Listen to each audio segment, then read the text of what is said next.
Criterion's Godzilla Showa-era Blu-ray collection is basically review-proof. If you're new to the Godzilla series, no review, no matter how positive, will convince you to blind buy 15 half-century-old kaiju films that cost over a week's worth of groceries. And if you're already a fan of the Godzilla series, no review, no matter how negative, will convince you not to buy 15 of the most celebrated kaiju films of the last half-century, available together for the first time ever in HD via the gold standard in home video releasing, priced rather aggressively at just $7.50 a film. As a result, this video is not going to serve as a mere review of the Criterion Showa collection. It's also going to function as a sort of video companion to the Showa series itself.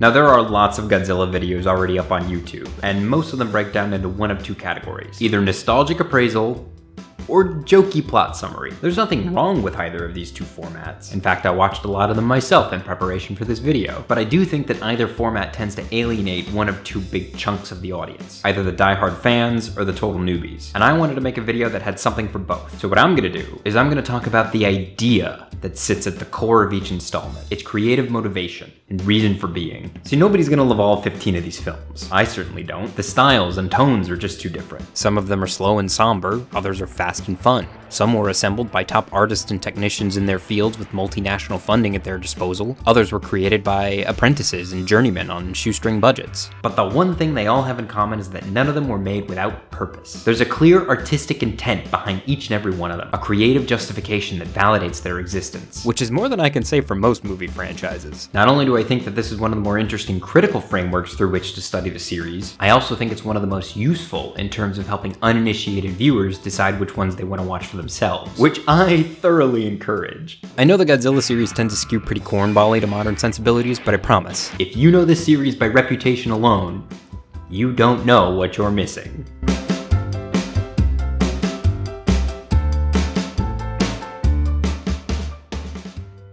Godzilla, 1954. What if we personified the most acute national tragedy in modern history as a giant amphibious dinosaur?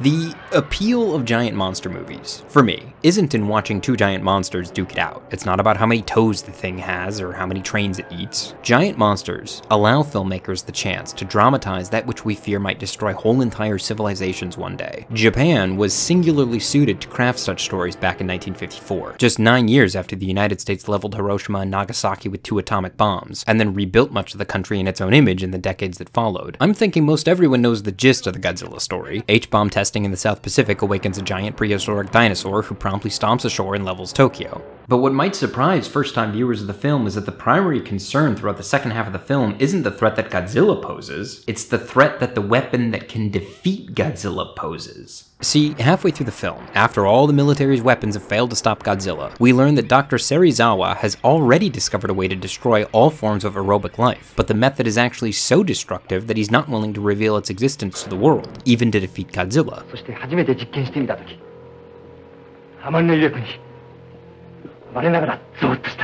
He's eventually persuaded by his ex-fiancée and her new boyfriend to go ahead and use the weapon, but only after he destroys all of his own research so as to prevent anyone from replicating his methods, including all the research in his head.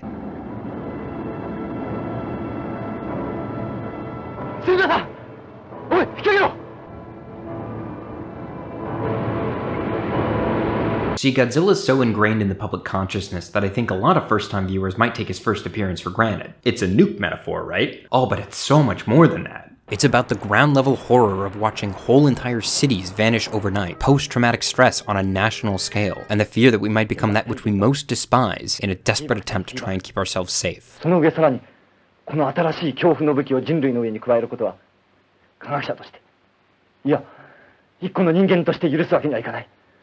Authored by one of the only countries in modern history that knew firsthand what any of those traumas were actually like.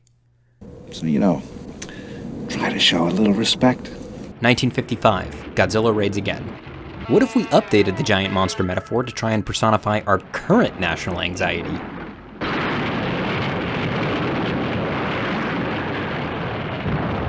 Godzilla Raids Again is often considered something of an inferior cash grab of a movie. It was released just 6 months after the first Godzilla. Toho replaced director Ishiro Honda with the far less popular Motoyoshi Oda. It's got a much smaller scope, a much smaller scale, and the pitch sounds a bit uninspired. What if 2 giant monsters attack Japan?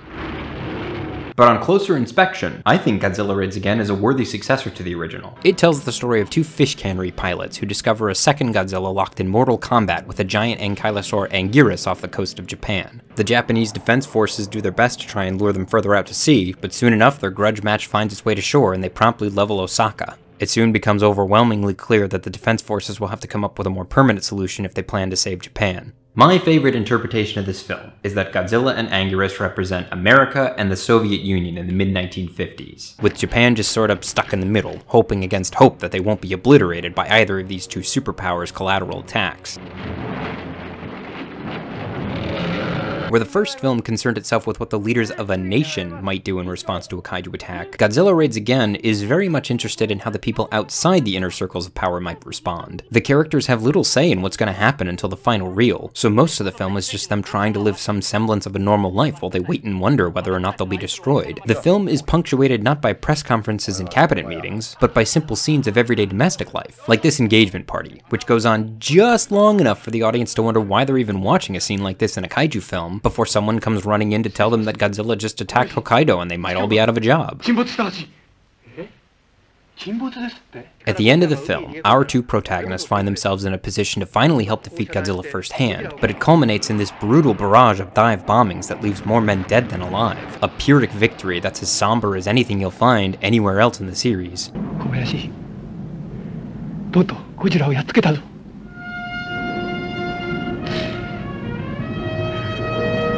King Kong vs. Godzilla, 1962.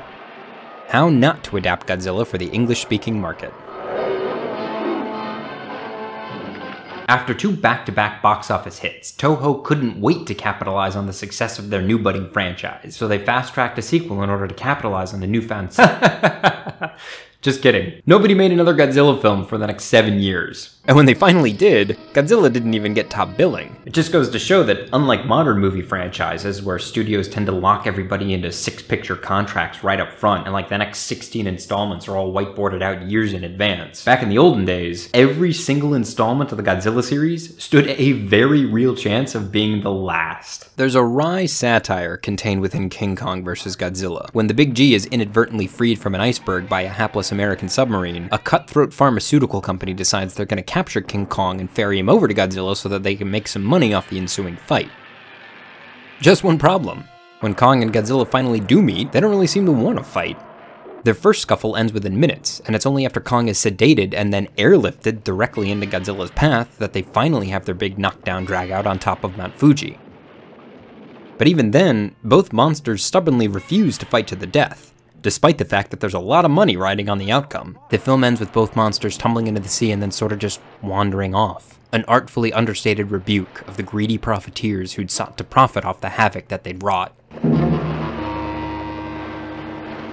But that's just the Japanese version. The American re-release was so badly butchered for English-speaking audiences that it's almost kind of fascinating. The American version adds this really weird frame narrative where the whole film is supposed to be a UN news report, which never ever manages to look or sound like an actual news broadcast, which also does its damnedest to strip the story of any sense of satire. At one point, they bring out this talking head to inform the audience that Kong and Godzilla are seeking each other out because of some instinctive primordial rivalry, rather than the machinations of some profit-hungry humans. So the end result where they fight to a draw is less of a thematic statement and more of a, I don't know, what's the opposite of a deus ex machina?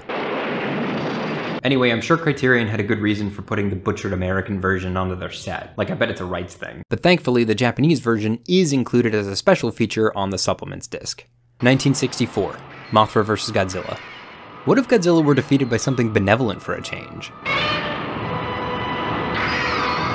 I imagine most modern audiences who are familiar with the Godzilla series by reputation alone might be surprised to see so much somber cynicism on display in the first 3 installments. Ain't these films supposed to be fun? Well, as a matter of fact, this is where the fun begins. Mothra vs. Godzilla is my favorite film of the entire Showa series. This is the film that works best absent any prior knowledge of the series. It's not banking on you recognizing some monster and then just coasting by until the nostalgia wears off. It's got a great dramatic flow, multiple crackerjack set pieces, a poignant message, female characters who are more than just window dressing, and a scathing sense of humor that's as biting as anything you'll see today.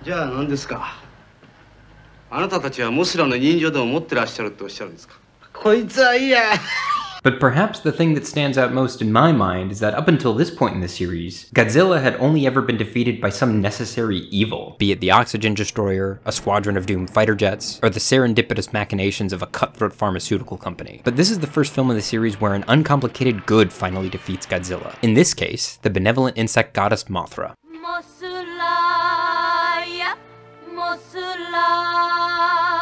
And yet the film isn't some emotional lightweight. When Godzilla washes ashore after a typhoon and starts rampaging across Japan, a reporter, a photojournalist, and a professor traveled to Infant Island in order to seek Mothra's aid.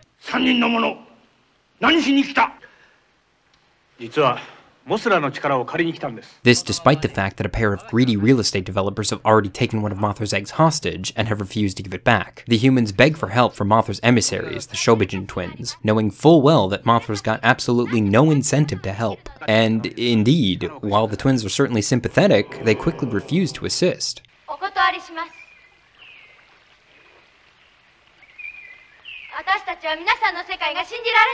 But when Mothra herself hears of the humans' plight, she decides she's going to try and stop Godzilla, knowing full well that the effort will kill her whether she's victorious or not. Huh, would you look at that? Another example of one of my all-time favorite narrative tropes.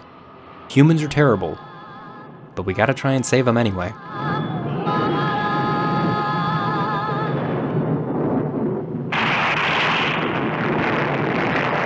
(1964) again.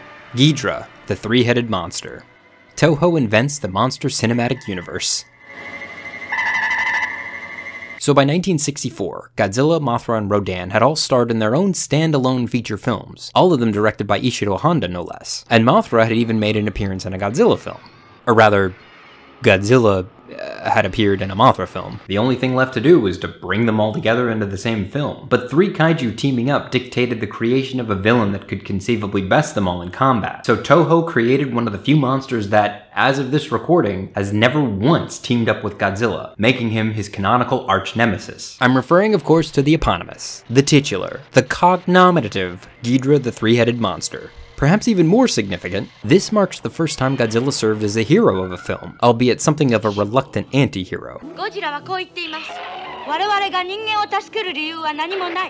In a move that was probably only accidentally copied by the Avengers, our begrudged heroes spend the first half of the film fighting each other before they finally realize that the real threat is coming from outside the group. Actually, now that I'm thinking about it, there's more than just one incidental story element that shows up in both films. Poor Mothra has to confront Deidre all by herself and get her ass kicked before reinforcements finally arrive, which also happened to Tony when he went to confront Loki all by himself. Now, I'm not seriously suggesting that the Avengers went and copied Godzilla. I actually think something much cooler happened. Filmmakers working on separate continents almost half a century apart both replicated similar story beats in order to produce catharsis. Just one teeny tiny example of just how innate our collective narrative sensibilities lie, and why I find myself coming back to this goofy little series over and over again.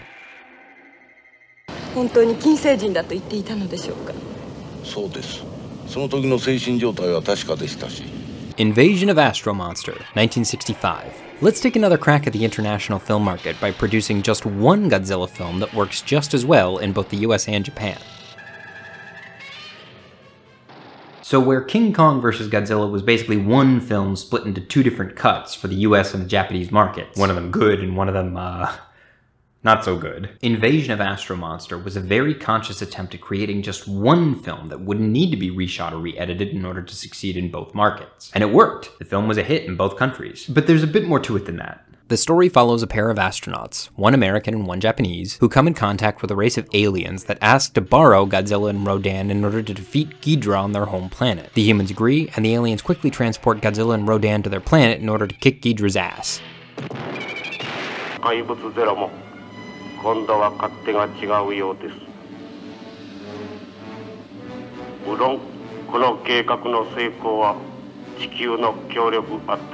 But But after Deidre is seemingly defeated, and the astronauts are sent home with what they're told is a cure for cancer, the aliens reveal it was all a ruse.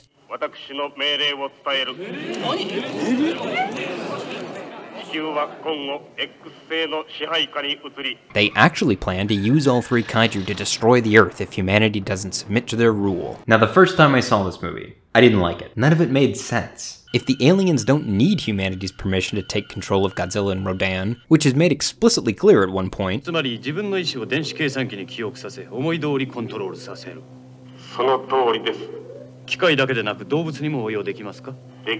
why bother asking for permission in the first place? Why this elaborate horse and pony show where you stage a fake fight that accomplishes absolutely nothing? Why not just deliver your ultimatum right from the start?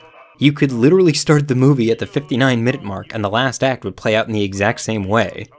But the more I thought about it, and the more I read up on Japanese history, the more it reminded me of post-World War II American interventionism. If you interpret it that way, suddenly the plot makes a lot more sense. The aliens' pedantic, nice guy ruse could be compared to the period of time right after the war when America went through the diplomatic formality of having Japan sign a new constitution, even though they didn't even let them write the damn thing. That's a fascinating metaphor with particularly meaty implications that I think are well worth exploring in film. I'm not saying the filmmakers were actively trying to construct a metaphor, but the fact that there was such a recent historical precedent for that kind of false flag diplomacy is certainly fascinating. In fact, I think it's even more interesting if the filmmakers didn't do it intentionally. I still have complaints about the film, but at least none of them have anything to do with Godzilla's victory dance.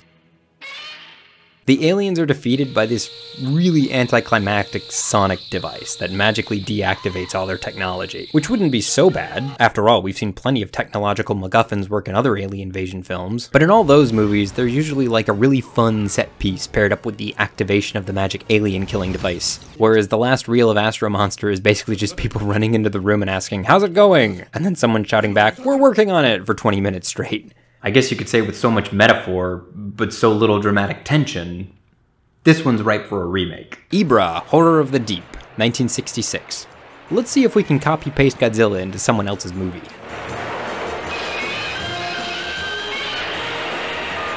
So that's a mighty pithy take on what I actually think is a really fun film. But it's true, Ibrahim, Horror of the Deep started life as a King Kong sequel. It was only changed to Godzilla after American studio Rankin & Bass, yes, that Rankin & Bass, passed on the script, and Toho subsequently picked it up. This might explain why 90% of the film takes place on an island in the South Pacific instead of mainland Japan. Also why Godzilla is revived by a bolt of lightning, which had only previously happened to Kong in King Kong vs. Godzilla. And also why there's a scene where Godzilla momentarily fixates on native woman Dio, in a clear callback to the original King Kong, albeit to no effect whatsoever on the resulting plot. And that sort of sums up the movie as a whole. Absolutely anything can happen at any time, but not every instance of planting actually results in a payoff.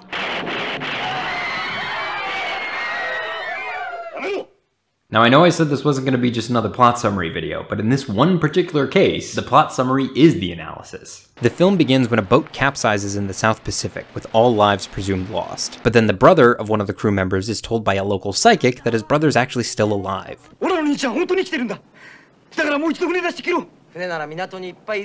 So he convinces some guys he meets at a local dance marathon to stow aboard a yacht, which turns out to be occupied already by a local bank robber. You with me so far? The brother then sails the ship out to sea while the rest of them are asleep, whereupon they're attacked by the giant mutant lobster Ibrahim, and wash up on an island that's headquartering a terrorist organization. After joining forces with a local native woman and eluding the terrorists, they find Godzilla hibernating on the island, whom they promptly revive with a bolt of lightning, like you do, only for him to be attacked by Ibrahim, a giant condor, and then a squadron of fighter jets set to 1960s surf pop.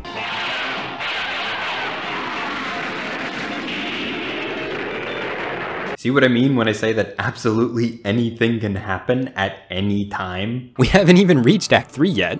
The movie's got this frenetic, madcap energy that really sets it apart from some of the more moody entries in the series, but not every plot point actually goes somewhere. Like there's a scene where the bank robber picks a lock, but then the fact that he's a bank robber is just never brought up again. Despite all this, I still think the movie builds to a satisfying conclusion, where both the humans and Godzilla have to escape the island before it blows up. It's riffing on like secret agent films at the time. What's also worthy of note here is that this is the first film in the series directed by Jun Fukuda, who would go on to direct 4 more Godzilla films, second only to Ishiro Honda in terms of total output. Fukuda reportedly never liked a single one of his own Godzilla films, but was pleasantly surprised that so many others did. As a YouTuber who can barely sit through any of his earliest videos, I have no choice but to stand. Son of Godzilla, 1967. What if we made a monster fight where who wins and who loses isn't the only thing at stake?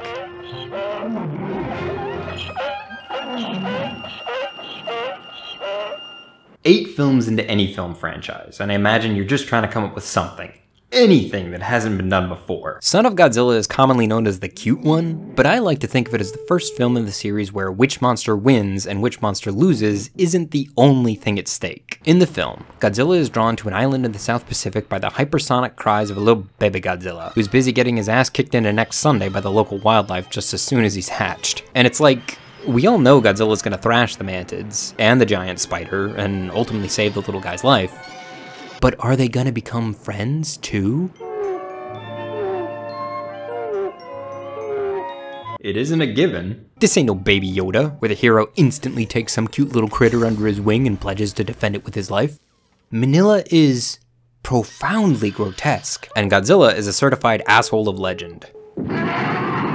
The fact that this movie gets me to sympathize with this little odd couple at all is a feat in itself, but the fact that I would gladly give my life for this whiny little trash goblin is nothing short of extraordinary. It's like, how can you not love something so irredeemably punchable? It's probably no coincidence that this is the first film in the series where I have a hard time remembering what any of the humans are up to while the monsters are fighting. Something cure for world hunger? Weather experiments? At least they let the local native woman put some pants on this time around. The series writers were certainly getting tired at this point, and the budgets were only getting smaller.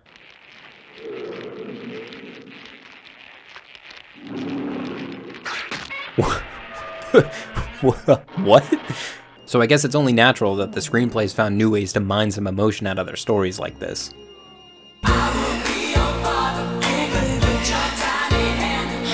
1968.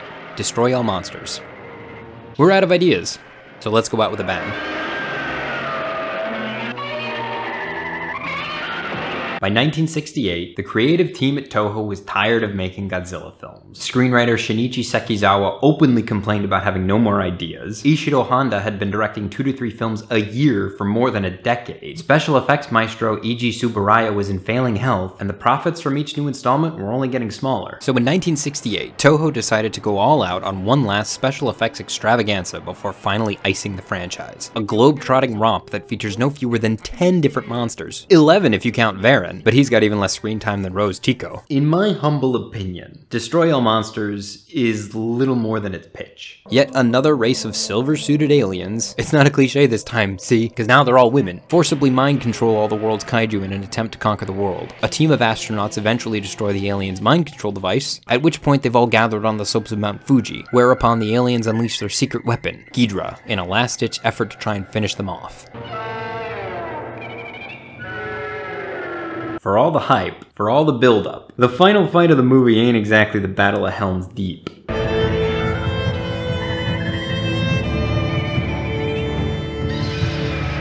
Deidre's outnumbered 10 to 1 here. He was never gonna win. And why did the aliens wait until they were already on the ropes before they finally set him loose? None of it makes much sense. Not to mention the gender politics in this one get pretty weird. All the aliens are female, for some reason, and what's more, early in the film they start mind controlling this one poor woman and force her to do their bidding, until her boyfriend forcibly rips the mind control devices out of her earlobes, whereupon she falls back into this silent, subservient role for the rest of the film. Now I know in the narrative he's effectively freeing her from slavery here, but the mere optics of a dude forcing his romantic partner to submit to his will through an act of violence, and then to frame her resulting silence and submission as a restoration of the proper order, I'm just saying, it's not cute. Be critical of the things you love, kids. With that said, it's not like the film is worthless. I mean, I get why it has a cult following. It's nice to see the original filmmaking team back together and working with a bigger budget for the first time in years. It's certainly an exuberant watch. There's also this really triumphant moment near the end of the film where the humans are wondering how they're going to convince all the monsters to help fight off the aliens, only for them to do it all on their own because they can sense that the aliens don't belong here. ど It also features what is hands down my all-time favorite joke in the entire series.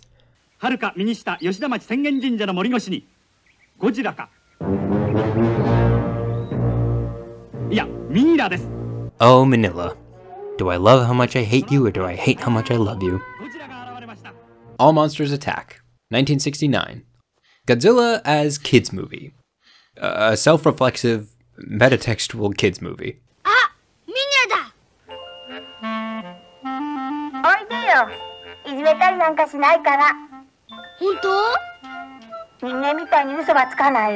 By all accounts, Toho fully intended for Destroy All Monsters to be the last film in the series. Each installment had been returning smaller and smaller profits since the mid-1960s, and by the late 1960s, the Japanese film industry was on the brink of collapse. See, back in 1964, Tokyo had hosted the Summer Olympics, which was a massive deal for the country and everyone wanted to watch. So what happened was, almost everyone in the country all bought a TV, all at once. Japan didn't have the slow, gradual buildup of TVs like the United States did. Hollywood had some time to adapt to the new consumer entertainment landscape, but Japan did not. So where Hollywood's strategy throughout the 1950s and 60s was to produce bigger and bigger blockbusters in order to distinguish itself from TV, Japan just started producing films like episodes of television, with shoestring budgets and lightning-fast shooting schedules. Most film franchises quickly folded. Godzilla was one of the few that survived, but quality took a noticeable dip.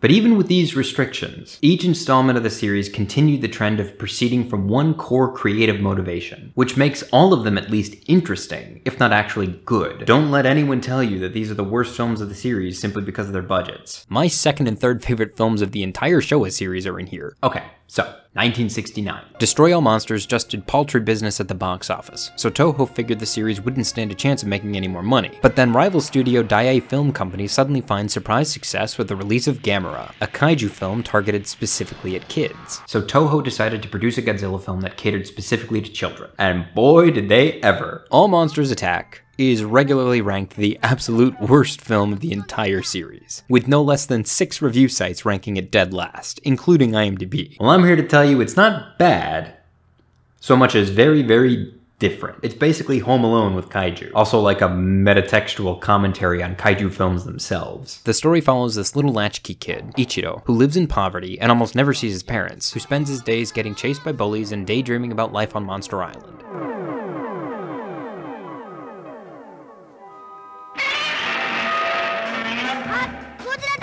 Half the film is made up of these daydreams of his, and they're very often, unfortunately due to budget limitations, just previous Godzilla fights replayed from other films. Although I do think it's kind of interesting that Ichiro watches them from the sidelines and cheers on his hero in much the same way that little kids might very well re-watch their favorite kaiju films. See, it's not stupid. It's just self-reflexive. By the end of the film, the kid gets, well, kidnapped by bank robbers, but then he uses the lessons he learned while daydreaming about Monster Island to defeat them. Yes, it's childish. Yes, it's weird. But you can't say the film doesn't know exactly what it is.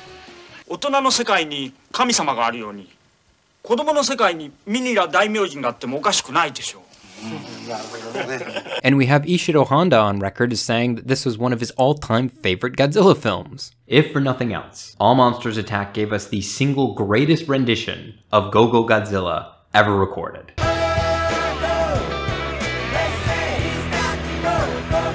No, not that Go Go Godzilla. There we go. Godzilla vs. Hedorah, 1971. Godzilla as protector of Japan. Most modern audiences probably think of Godzilla as the perennial good guy, not just helpful, but heroic. Earth's frontline defense against giant evil monsters. But as we now know, having reviewed the first 10 films of the Godzilla series, it wasn't actually until the 11th installment that he finally fulfilled this role. When alien pollution monster Hedorah rises up out of the sea to feed on Japan's industrial waste, Godzilla promptly makes a beeline for the monster with absolutely no goal but to destroy it before it can kill any more people. What follows is several exciting fights and one of the longest final act battles of the entire series, complete with multiple twists and dramatic reversals within the fight itself, something that all the better entries in the series have done well to copy. When I was doing research for this video, I was surprised to find that a lot of people don't like this one. I guess because there's one very brief scene, really just a shot, where Godzilla flies? Or maybe because the young male protagonist gets his ass killed just as soon as he tries to take on the monster himself. Or because it dares to be lyrical. Or because the humans are so bad at correcting their own mistakes. I don't know, the complaints are rarely that specific, but as for me, this has always been one of my favorites. Hedorah's got a refreshingly threatening presence. This is the first film of the series since the original that shows any ground-level carnage. I mean, just look at this. That's the shit that stuck with me since I was a kid.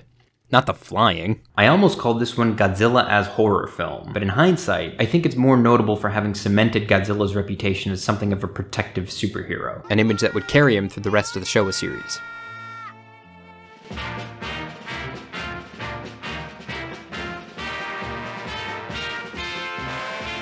Godzilla vs. Gigan, 1972. Let's see if we can incorporate a theme, any theme, into every last facet of this film.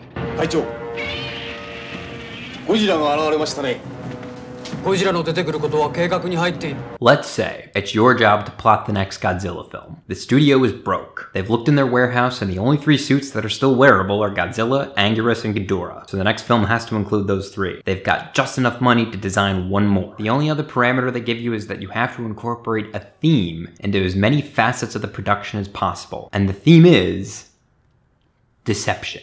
So you get to work. You might say some sentient alien cockroaches start stealing the identities of missing persons so they can build what appears to be a theme park, which is in fact a rally point for 2 giant alien kaiju that they're going to use to destroy the Earth. Our hero is a manga artist, a deceptive manga artist, who gets wise to the aliens' plan and decides to lie his way into the facility so that he can help his friends destroy it. They continue to use subterfuge, however hokey it may be, to deceive the aliens long enough for Godzilla and Anguirus to show up and have a big fight with Deidre and that other monster you're supposed to design. And well, if the theme is deception, how about a biomechanical bastardization of Godzilla, a monster that possesses the same basic body plan but bristling with unnatural buzzsaws and blades. Now you've got Godzilla vs. Gigan, a film that does its damnedest to incorporate a single recurring theme into every last aspect of the production. And regardless of the final results.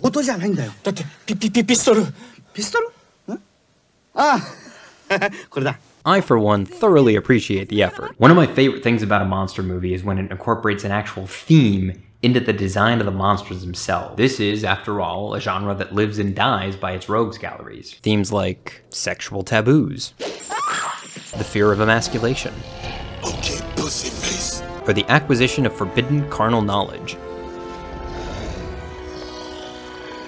Where some of the monster designs in the Godzilla series feel disappointingly arbitrary, Gigan feels genuinely inspired. The matchup feels personal. It feels wrong to turn over control of the planet to these 2. One look and you just know they're not from around here. I vote for outer space. No way these are local boys. This is also the first time Toho put Deidre in a fair fight for once. It was 3-on-1 in Deidre the Three-Headed Monster, 2-on-1 in Invasion of Astro Monster, and 10-on-1 in Destroy All Monsters. But now, it's finally 2-on-2, and for the first time, it really feels like Godzilla might actually lose. Or maybe not lose, but at least you're not sure how he's gonna win. Who had their money on explosive shower curtain mix-up?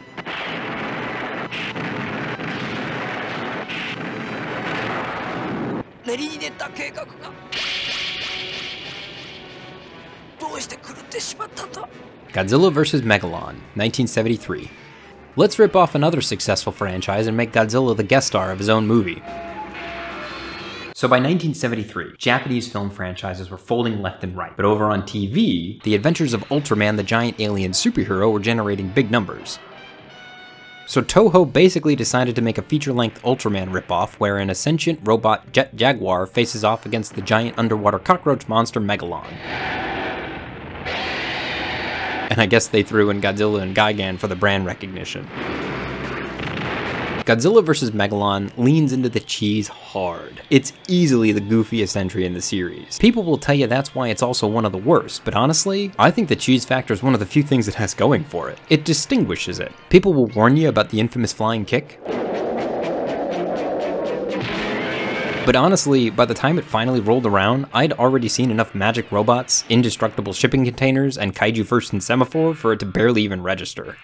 Now, I do think I have a much higher tolerance for cheese than most viewers, but as I've said time and time again on this channel, just because you don't like cheese doesn't mean that cheese itself is inherently bad. No, if Godzilla vs. Megalon has a fault, I'd say it's the middling script, which features some of the most mind-numbingly inconsequential villains of the entire series. I mean, it's one thing for your villains to be so dumb that they generate new problems for your heroes, but it's a whole nother thing when your villains are so dumb that they actually make the heroes' jobs easier. Oh, you mean the thing you freely told him all about, completely unprompted, not 5 minutes ago?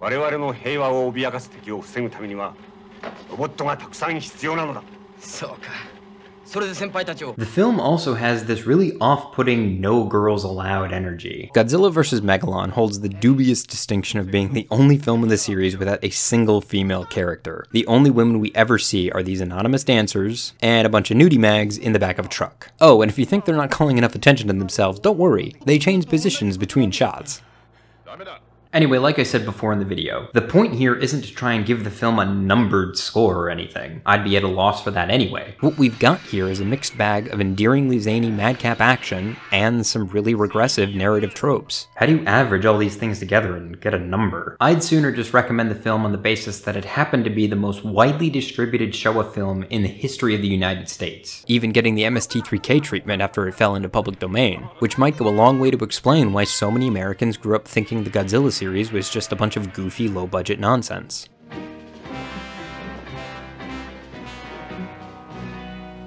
Godzilla vs. Mechagodzilla, 1974. Godzilla's most thematically front-loaded villain is completely wasted on a bargain bin plot.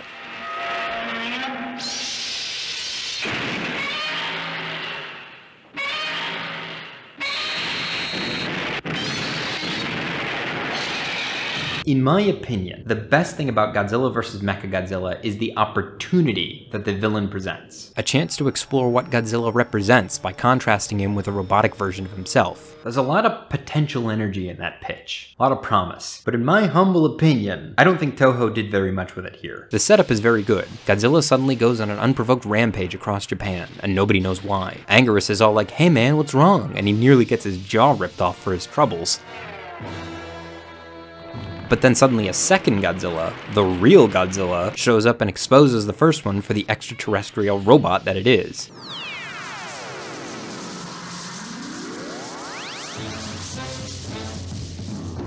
But after those first 30 minutes, the story devolves into one we've seen way too many times before, in which a race of silver-suited aliens use a kaiju under their control to try and take over the world. Eventually, Godzilla teams up with another kaiju at the end of the film, and together they kick its ass. But that is literally the plot of like 4 different Godzilla films at this point. So while this may not be the worst film in the Showa series, in fact I know plenty of people really like it, I definitely think it's one of the most forgettable. There's almost no dramatic tension. The human characters keep fussing over some prophecy that foretells the arrival of Mechagodzilla, but the prophecy also says that he'll be defeated by 2 other kaiju, so not sure what everyone's so worked up about. One of the only things that distinguishes the project besides its villain is that when the aliens die, they transform into apes?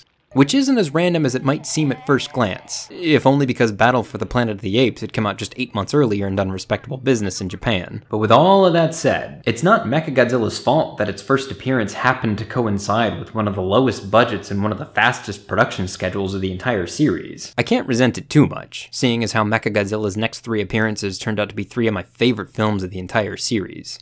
Which finally brings me to Terror of Mechagodzilla, 1975. Ishiro Honda comes out of retirement and teams up with a brand new screenwriter to help pull the series out of a creative nosedive right before it's shelved for the next 9 years.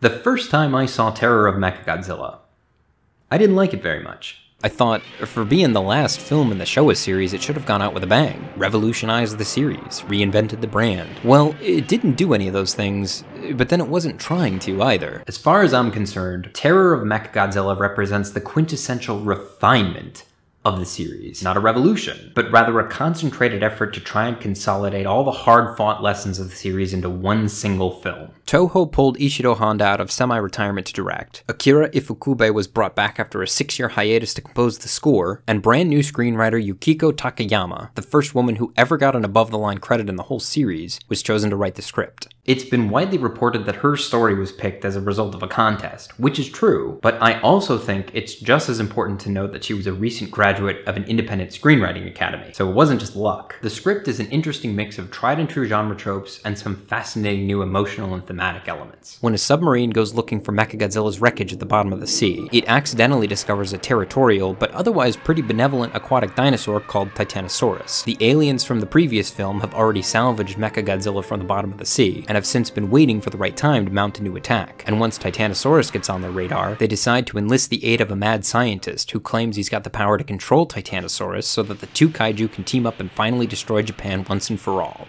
It's a great setup, but what makes it all the more engaging is the main character, the daughter of the mad scientist, Katsura. Halfway through the film, we find out she kinda died a few years earlier, when a lab experiment went wrong, and then the aliens swooped in and replaced much of her body with cybernetic components in order to save her life, albeit now under the control of her demented father. Thing is, he sort of just took it as a given that she'd do all his bidding from then on, and so when she's finally tasked with taking control of Mechagodzilla herself, she's in a unique position to decide for herself how she's going to use her newfound power. Does she follow the bidding of her overlords, or does she rebel and help the humans at great personal risk to herself? Apparently, screenwriter Takayama said that as long as Toho retained that core emotional conflict, she didn't care what other changes they made to the script. It's a plot that would work splendidly all on its own, but then you've got Godzilla as the proverbial wild card, making what is perhaps his most triumphant entrance of the series at the relatively late 48-minute mark. And cinematographer Soke Tomioka does a great job of framing the battles like these big, epic boxing match showdowns. The low-angle rock'em sock'em shots really amp up the viscerality of the action in ways that hadn't been seen before in this franchise, and have been copied constantly ever since. Absolutely nothing is wasted. The script, the cast, the production, it's all tight and toned, exciting and emotional, surprising and inevitable. It's everything you could want from a Showa film. Or at least, everything I could want. Because you see, despite all the talent working at the top of their game both in front of and behind the camera, Terror of Mechagodzilla was still the lowest attended film of the entire franchise. Even today, as of this writing, with just 1/10 the number of admissions as the first film. Honda went on to say that his biggest regret over the failure of this film was that he didn't get to work with Takayama ever again. Now don't get me wrong, I wish that this film had done bang-up business back in 1975, but with the benefit of 45 years of hindsight, this film's lack of success is almost sort of poignant, in a way. It makes the film feel like a real gem. It also kind of accidentally guaranteed that the Showa series would go out on a high note, rather than slowly getting worse and worse with time. And when Godzilla finally did come back, a full 9 years later, it was free to keep everything that worked from the Showa series, and then do its own thing, with a brand new look, a brand new tone, and a brand new continuity. And with that, Showa was done.